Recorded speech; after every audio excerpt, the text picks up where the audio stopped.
Hello, Namaste, Salam Alaikum, Sat Sri Akal. Welcome back to another session with your Vahchef at VahRehVah.com. Let's be sweet today. And when I say sweet, I don't mean just about any kind of sweet. I mean one of the best kind of sweets. The sweets that promote romance. Thinking of romance, today is February 16th. It is 44 years that my parents have been married, and I want to wish them a very, very happy married life. In Hindi or Urdu, gulab means rose, and jamun is a brownish purple fruit berry that this dish ends up looking like. The sweet gulab jamun is nothing but a round ball of Khoya which is deep fried and soaked in sugar syrup, and when this is done, these gulab jamun literally melt in your mouth. In making a good gulab jamun, one of the most important thing is making a right kind of syrup. See, when you make gulab jamun with Khoya, the sugar syrup can be a little bit thicker. But when you are making gulab jamun with milk powder, the sugar syrup can be a little bit thinner. But the amount of thinness and thickness, you have to be very careful. We are going to make the sugar syrup today and learn all these things. Take around 2 cups of sugar and 2 cups of water. The best way to know is when the sugar gets completely immersed, that is the right amount of water. When you are making sugar syrup, just squeeze in a little bit of lime juice. The reason why we need to add a little bit of acidity is because this sugar syrup, you do not want it to solidify later. This acidity will make the sugar syrup remain liquid. To make these gulab jamuns, we are going to use dry milk, that is the milk powder. So, I've got the milk powder here, but this is non-fat. That means from the Khoya, imagine that fat has been removed. So what we are going to do, we are going to replace that fat into this milk powder. In any Khoya, the fat is around 25%. So we are going to add that much shortening, that is a fat, or dalda into this preparation. So usually you can buy a vegetable shortening in the market. So I'm going to use 2 teaspoons of fat into this. We are going to slowly crumble it. What basically crumbling is, without adding any amount of water, we just are going to make a powder of this. So for 1 cup, you can add 1 teaspoon of dalda or any kind of shortening. Now we have incorporated the fat into this. So what are the other ingredients that go into this? That is maida. Usually for 1 cup of milk powder, you add 2 teaspoons of maida. We have 2 cups of milk powder here. So we need to add 4 teaspoons of maida. Instead of adding 4 teaspoons of maida, we are going to add only 2 teaspoons of maida. Okay, I'll tell you why we added 2 and not 4. Less than half a teaspoon of baking powder. Do not add too much. Now mix these things again. You want this maida to be evenly distributed. When you eat a gulab jamun, it doesn't have too many holes in it, or it is too light or anything. You want to have a solid Khoya kind of consistency. So what we did, we reduced half the amount of maida, and to kind of give that Khoya kind of texture, what we're going to add is sooji. Okay, what I did, I soaked the sooji in a little bit warm water for like 5 minutes. Drain away any excess water that is there. But remember one thing, you have to be very careful in adding. Remove all the moisture and add it, and very slowly mix it. Okay, it has to be evenly distributed. Same thing, we are going to make nice crumbles out of it. See, the reason why I am mixing like this is I want the sooji to totally disappear into this mixture, and I do not want the sooji to remain as solids anywhere.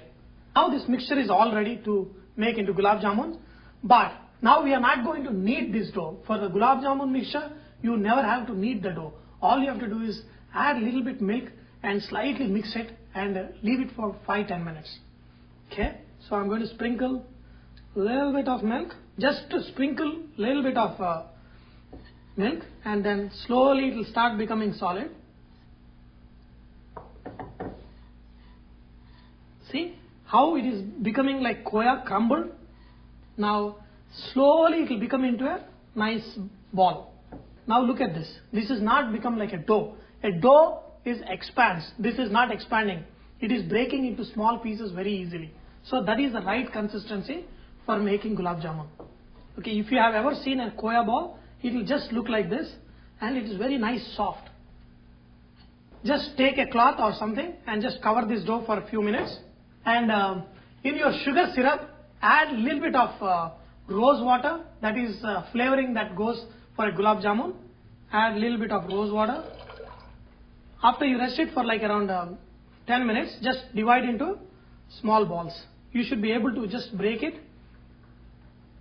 Okay. If the amount of moisture is too much, it will stick to your hands, and if it is the right quantity, it will not stick to your hands at all. See how to get a smooth texture. That is, take this dough in the hand, press it, and then squeeze it a little bit, and then release it slowly, and then you will have a very smooth round ball. Okay. So I'll show you once again. Just put it in your hand, squeeze it, and then press it and rub, and then just slowly release it slowly. Now these things are ready, so let's fry these jamuns. Now the most important thing, that is frying the Gulab Jamuns. If you fry it in too hot oil, your Gulab Jamuns will be cooked from outside, inside they will remain raw. So I'm going to show you most simplest and easiest way how to fry these Gulab Jamuns, and you will not go wrong if you follow my instructions very clearly. Okay, how to know if the oil is hot enough? Just take a small piece, put it inside. See, now you can see it is not bubbling right away. It is going and settling at the bottom, and you're getting small bubbles. In fact, this is hot than what I need.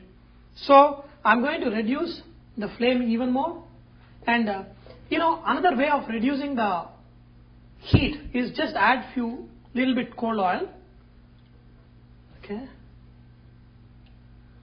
Okay, now if you see, there is a small dough I put, it is taking time to float up.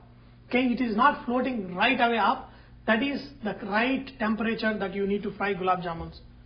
What you have to do for frying Gulab Jamun is, take a wooden spoon and rotate the oil.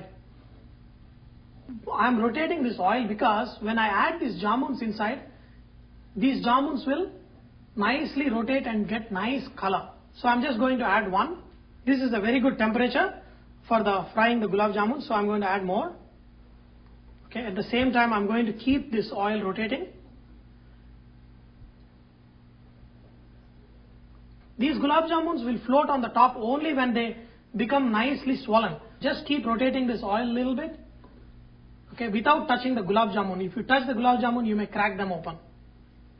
See, once they float on top, you can just adjust the temperature a little bit more. See, by continuously stirring, you will get very nice even color.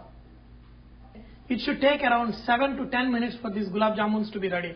If you cook faster than that, your Gulab Jamuns will not be cooked inside good. See, these Gulab Jamuns get coloring because of the nice caramelization of the sugar that is there in this milk powder. So that's how these Gulab Jamuns get very nice brown color. And for making Kala Jamuns, what we do is we put little bit of sugar inside the jamuns.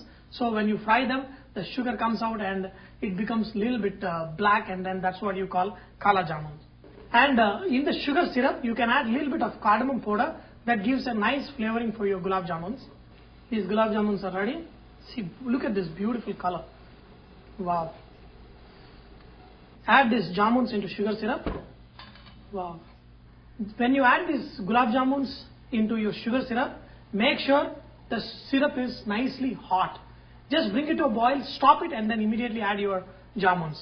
Let these Gulab Jamuns soak for at least 1.5 hours. That's when you get a really nice Gulab Jamuns. See, the beauty about these Gulab Jamuns is, now I want you to see one thing. When you cut open a Gulab Jamun, it should not be any holes inside. It should be solid.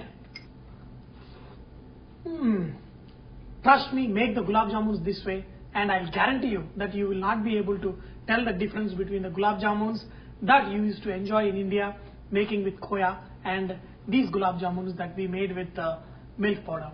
So I hope you have enjoyed learning to make this great dessert favorite with your Vahchef at VahRehVah.com. Remember that VahRehVah is all about inspiring others to cook. So please post your recipes and cooking tips so others can benefit from your great cooking. Thank you.